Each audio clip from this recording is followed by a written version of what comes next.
Bonsoir les amis, j'espère que vous allez très bien. Moi aussi ça va très très bien. Vous savez, beaucoup de gens disent qu'il y a pas de mauvais peuples, mais il y a de mauvais leaders. Avec le temps, j'ai fini par comprendre que certainement ils ont raison. Aujourd'hui, nous allons parler d'un sujet très intéressant. John Pombe Magufuli, paix à son âme.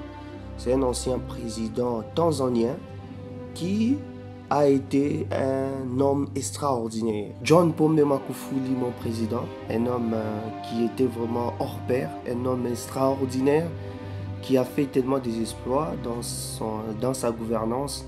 En 5 ans seulement de pouvoir, il a réalisé des grandes choses.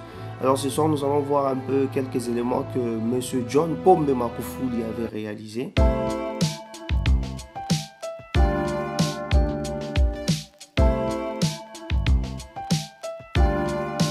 Alors, il avait pris le pouvoir en 2015. Il a pris le pouvoir en 2015, il a commencé par réduire d'abord le nombre des ministères. Il a réduit de 30 à 19 ministères. Mes amis, il a quitté de 30 ministères à 19 ministères. Et pourtant, dans d'autres pays ici en Afrique, nous retrouvons au ministère du portefeuille, ministère des recherches, ministère de ceci, de cela. Mais quand lui, il a pris le pouvoir, il a quitté des 30 ministères à 19 ministères. Il a supprimé tous les primes de membres du gouvernement. Il a dit tout haut, vous avez été engagés, vous avez choisi la politique, vous êtes des salariés, on vous paye par mois. Pourquoi vous donnez des primes? Pourquoi vous donnez des congés parlementaires? Et pendant ces congés parlementaires-là, on vous donne encore de l'argent pour que vous puissiez aller voyager autre là. Combien de présidents africains peuvent faire ça? John Pombe Magufuli, il avait fait une visite surprise. Ou même vous connaissez quand une autorité veut arriver quelque part, dans une école, dans un hôpital ou ainsi de suite, on arrange des endroits, on trace directement son itinéraire.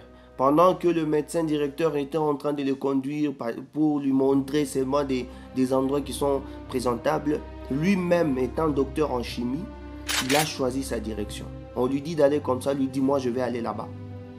Et quand il arrive là-bas, il s'était rendu compte que la plupart des machines qui aident à faire quoi, des machines qui aident à scanner, voilà. Si c'est des scanners là-bas pour détecter des maladies, la plupart des machines étaient en panne. Il a demandé au médecin directeur pourquoi ces machines ici ne fonctionnent pas.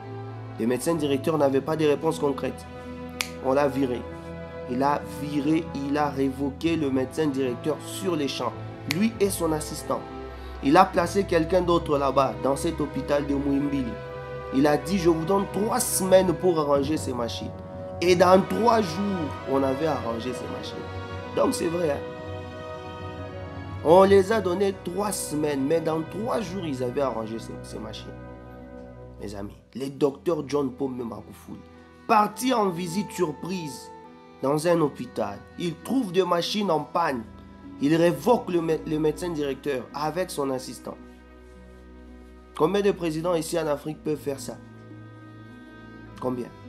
Pendant le règne du président John Pombe Magufuli, le Parlement tanzanien avait prévu 300 millions pour organiser une fête. C'est la fête ici, c'est de Parlement où, vous savez, vous-même les Africains, ils aiment beaucoup la fête. Mais le président tanzanien John Pombe Magufuli a dit niet, nous n'allons pas utiliser 300 millions. On va utiliser que 25 millions pour organiser cette fête-là.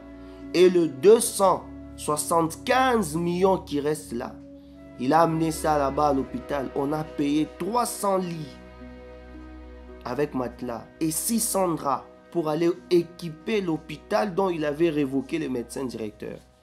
Docteur John Pombe Magufuli, pendant son règne, il a fait ça. Vous savez vous-même ici en Afrique, lorsqu'il y a des fêtes, ce sont des endroits où la plupart des politiciens africains en profitent. On peut décaisser l'argent comme ça, même 300 millions, mais ce qui sera utilisé, ça peut être même 100 millions. Et les 200 millions, ça part dans la poche de tel, ainsi de suite. Mais le docteur John Pombe Magufuli a refusé, il a dit, niet, nous ne pouvons pas être là en train de fêter pendant qu'il y a des gens qui sont malades. Pendant que dans l'hôpital de Muhimbili, là-bas, il manque des lits. pendant que dans cet hôpital là-bas, les machines ne sont pas en bon état. Il a dit on va utiliser 25 millions. Et le 275 millions qui reste a été affecté pour payer 300 lits s'il vous plaît. Et 600 draps et les autres matériels qu'on avait ajoutés dans cet hôpital. En 5 ans de pouvoir, mes amis, le docteur John Pombe Magufuli n'a effectué aucun voyage en Europe plutôt ou en Amérique. Il a voyagé que dans des pays africains, le Kenya, la Mozambique, il a voyagé en Ouganda, au Rwanda. Il n'est pas parti là-bas, en Europe. Il n'est pas parti en Amérique. Il n'a pas sollicité l'argent de la FMI ou soit de la Banque mondiale. Il avait banni le voyage de business class de tous les membres du gouvernement. Quand l'avion décolle, tout le monde décolle. Et quand l'avion atterrit, tout le monde atterrit. Docteur John Pombe Magufuli avait dit niet. Tous les membres du gouvernement, plus question de commencer à voyager dans les business class. Vous allez monter aussi dans la place économique avec tout le monde. Sauf lui, le président, la vice-présidente ainsi que le premier ministre. Ce sont eux qui avaient le droit de voyager dans les business class. Les autres ici, classe économique. Docteur John Pombe Magufuli. En 2019, il y avait un rassemblement là qu'on appelle les rassemblements de tous les pays qui ont été colonisés par la Grande-Bretagne. Et il fallait qu'il y ait 51 membres du gouvernement tanzanien qui devaient aller assister dans ces conférences-là. Le docteur John Pombe Magufuli a dit niet, vous ne pouvez pas aller à 51. Il a réduit le nombre jusqu'à 4 personnes. 4 personnes, mes amis. Et vous savez comment ça se passe ici en Afrique. Lorsqu'il y a des voyages pareils, celui qui est ses ministres, au lieu de prendre des gens concernés, il va prendre telle personne de sa famille, telle autre de sa famille. Et quand ils arrivent là-bas en Europe, de l'autre côté, ils débarquent et puis ils fouillent, ils brûlent leurs papiers. Ils préfèrent rester même des sans-abri au lieu de rentrer en Afrique. Docteur John Pombe Magufuli, mon président, un homme extraordinaire, un homme hors pair qui a marqué sa génération. Le docteur John Pombe Magufuli a prouvé à tous les Africains qu'il ne faut pas seulement attendre l'argent provenant de l'extérieur pour développer votre pays. En 2015, après avoir pris le pouvoir, en Tanzanie, il fallait qu'on puisse organiser la fête de l'indépendance. Bon, l'indépendance, comme on dit, la fête de l'indépendance. Vous êtes en train de fêter quelque chose dont vous n'êtes même pas libre. Comme je l'ai toujours dit, l'indépendance n'a jamais eu en Afrique. Peut-être quelques pays africains sont indépendants. Sauf que la colonisation a changé juste de forme. Alors, il y a une fête qui devait être organisée, la fête de l'indépendance, auquel il fallait débourser beaucoup d'argent pour cette fête.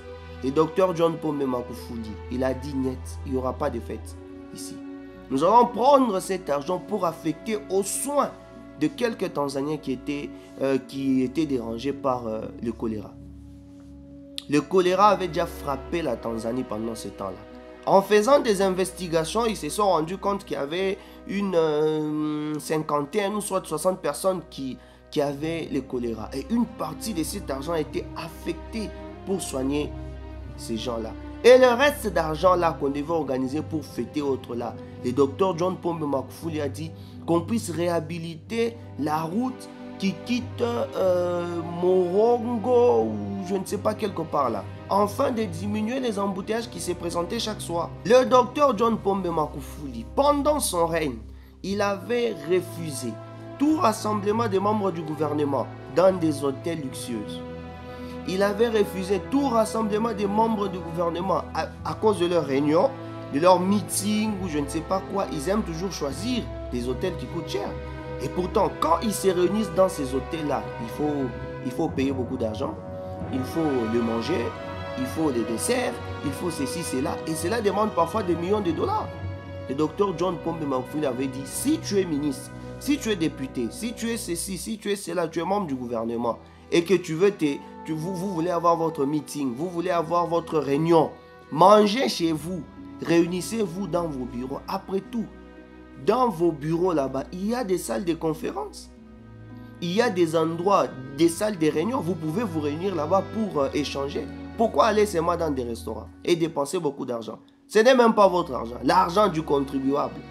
Le docteur John Pombe Makufuli a dit, niet, si vous voulez vous réunir, si vous voulez vous rassembler, faites-le dans vos bureaux, faites-le dans vos gouvernorats. Étant les leaders, il avait décrété à ce que tout le peuple tanzanien, tout celui qui est citoyen tanzanien, qui puisse descendre dans les rues pour nettoyer, pour arranger. Il a dit, il n'y a personne qui viendra arranger pour vous. Commencez par vous-même. Et étant un bon leader, il est descendu lui-même dans les rues pour arranger. S'il vous plaît, un président de la République, il descend pour aller soulever, avec ses mains, soulever la saleté et autres là-bas pour arranger. Et tout le monde était descendu dans les rues.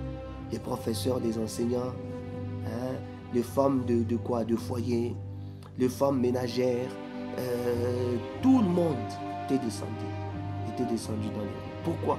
Parce qu'ils ont vu les guides descendre. Vous savez vous-même quand le truc ici avait commencé, lui il avait interdit ça dans son pays. Il avait interdit ça, il avait dit ici il n'y a pas ça. Ici il n'y a pas ça. Comment est-il mort? On ne sait pas. Mais tout ce que nous savons est qu'il avait interdit ça.